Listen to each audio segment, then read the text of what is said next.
Okay, good morning po. Ah, Ipakita ko lang po sa inyo ang ating mga bagong unit.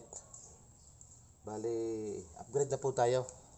Ito, kakagabi ko lang po ito natapos. Ang barrel po nito, ito, barrel talaga ng airgun. Ito po kakapal. Then, ang bala po nito ay pellets na talaga. Ito, pwede Astro o Meteor, ang aking tinistingan, okay man. Yung ibang bala, pwede rin. Bali, 22 po yung kuha nito, bala. Bali, lalagay lang po natin ang bala dito. Then, pupus lang natin yan. Saka tayo pag open natin ganito, saka tayo magkakarga ng bitin. Then, lagay ang bala. Ayan na lang po, napakasimple na. Then, pellets na po tayo. Airgun na talaga tayo. Ang magnetic po nito, hindi po yung sa lighter. Bali yung pong igniter ng sa gasol. Pero push button. Ito, madali lang mag-replace ko, pero wala, mapaka heavy duty po nito. Matagal yan bago masira. Baka sira na ang laruan nyo. Ang kuwan hindi pa. Yan lang po, napakasimple. Bali ganito po ang paglalagay ng bala. Umpisa natin itong Meteor.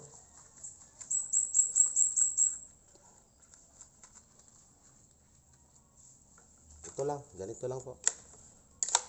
Yan, lagay natin ang bala. Yun. Then, push. O, yun lang. Pasok na po ang bala. Pwede na iputok. Ito po, yung pong request. Ito na po ang tunay.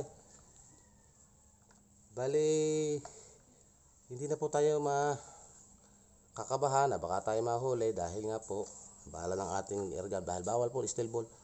Bawal hulin. Ito po, airgun na po talaga. Pellets na po ang ating barrel. Ang ating bala.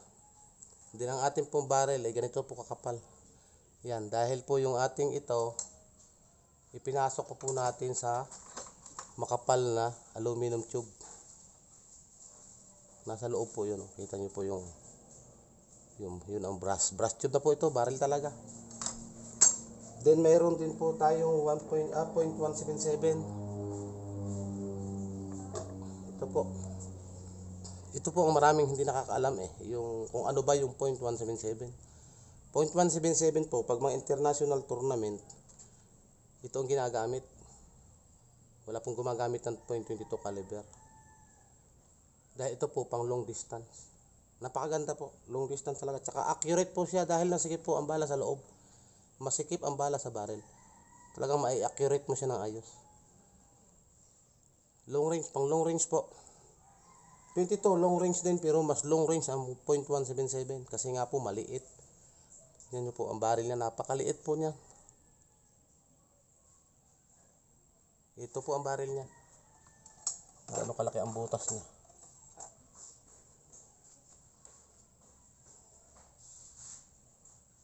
.177. Pakaliit ng barrel.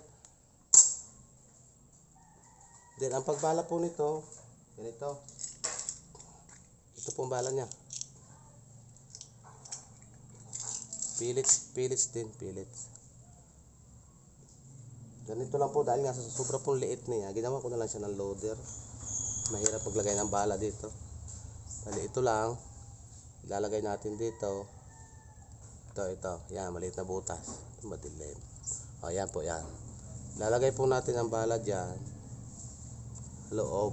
Yun na, doon na po sa loob ang bala. Yun. Bali, ipapasok na po natin yan. About.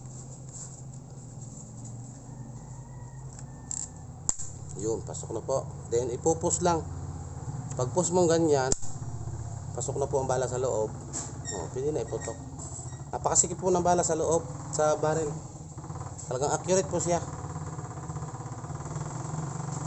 Bali, goodbye Yulen, goodbye.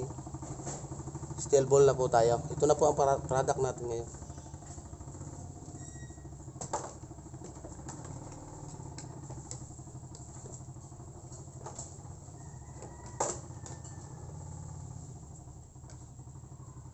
Bali, pipinturahan ko po ito ngayon. Then pamaya pag bukas kaya pag napinturahan ko na, pakita ko sa inyo ang kanyang grouping, kanyang set. Talagang napaka accurate po, then long distance. Hindi po katulad ng steel ball na mabigat, saka ang huli mabigat. Ito simple lang. O di may railings na rin po tayo. Kung gusto nyo maglagay ng scope, ready na. Okay, salamat po. Then sa mga kursunada po, PM lang sa page Kuya Milot Dag. Salamat po.